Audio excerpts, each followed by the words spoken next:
Alrighty, good afternoon to you all here. Happy Friday, March 7th, 2025. Hope you guys are all doing well out there. We got some severe weather to talk about for the next 3 days. Very low and severe weather potential. We've got threat for some snowfall across potential Midwest and the northern high plains today and through tomorrow. So we'll talk about those accumulation totals here in just a second as well. And then the threat for a more robust, significant severe weather event, as I've been kind of hinting at as we go towards the second and third week of March. So we'll talk about all that here in this video. I do want to also mention we had a shot at a couple tornadoes potentially last night in the San Diego area. We had a couple storms moving off the shore with that atmospheric river with our system that's moving in for this weekend, giving us a couple storms that were producing rotation last night. No confirmed tornadoes or any of that. No warnings were issued, but got pretty close to that happening. So overall on the map here, you can see cloud cover and potential snow system moving in across the Rockies here into the plains, into Midwest later on this afternoon. Upper level troughing, you can see our low with our clouds here in the Arizona area. This is actually going to deepen and give us the threat for an isolated hail threat today across northern Texas, where we could just see 1 to 2 inch potential hail, no tornado potential with that, or damaging wind potential with that. And then we've also got a more decent marginal risk for severe weather tomorrow across Texas, Louisiana, Mississippi, and Alabama. And then on Sunday, a marginal risk for severe weather in Florida and in southern Georgia. And we'll go ahead and kind of talk about those here, and then we'll get into that severe weather threat here in just a minute. So I did mention that threat today for some hail across Wichita Falls, Graham, Abilene, along that I-20 corridor west of Fort Worth and east of the Big Spring area here. We'll talk about the radar here and kind of give you guys an idea on what we could see with this run specifically. And the model is very, very brief with today's setup, like I mentioned. You can see later on this afternoon, we'll have a couple cells that develop around the overnight hours tonight after 12, maybe 1, 2 o'clock in the morning here. So this will be low in hail potential, not expecting anything crazy out of this, but this is going to get our system going as we go into our Saturday time frame for tomorrow. And we'll go ahead and pull up that risk zone here for Saturday. More of an elevated marginal risk zone, I should say, not elevated, but a widespread marginal risk tomorrow for Saturday across Texas, Louisiana, the whole state of Louisiana in that risk zone, Mississippi and Alabama here. And we can kind of play the radar out here and kind of give you guys an idea on where we could see those showers and storms.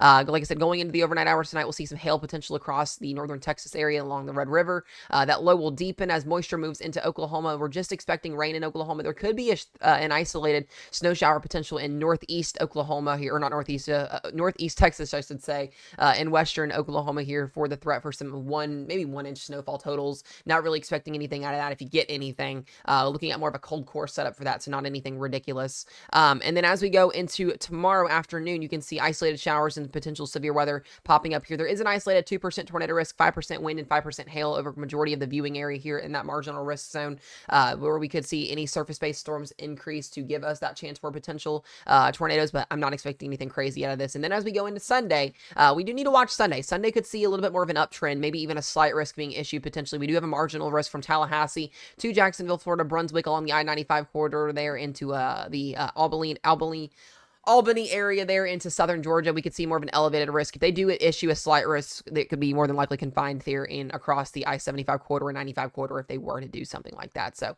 we'll talk more about that threat on Sunday as we get the models a little bit closer to that. So that's what I wanted to give you guys for our risk zones for the next 72 hours here.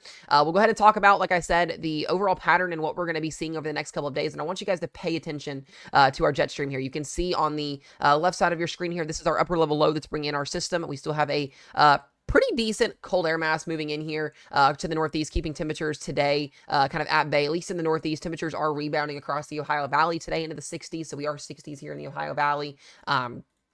As we go into the afternoon, or not afternoon, but into the weekend here, you can see that low deepen, giving us the chance for a marginal severe weather risk tomorrow across the Louisiana, Mississippi, and Alabama corridor. And then into Sunday, as we go east, we see the severe weather threat diminish as we go across Florida. We get a break on Tuesday and Wednesday before seeing a shortwave trough, and this is going to be an important shortwave trough to pay attention to.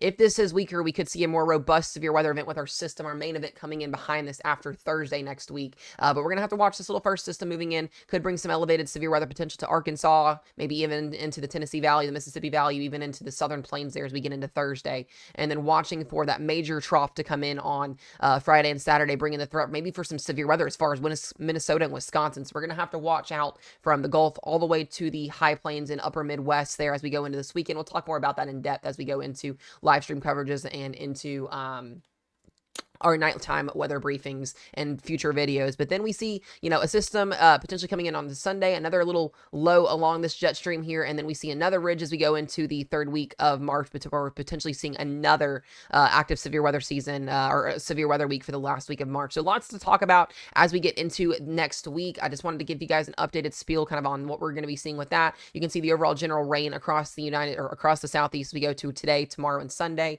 and then that system clears out, and then we do get a pretty quiet start to the work week for your Monday, Tuesday, and Wednesday before seeing that little low develop here, bringing us a threat for maybe an isolated elevated severe weather threat on Wednesday night into Thursday across the Mississippi Valley. And then we get our big system moving in here, and a lot of question marks on this system. I want you guys to also pay attention to that low pressure system here. We did break barometric pressure with our low pressure last week, or this early past week here with a 980 reading on our millibars.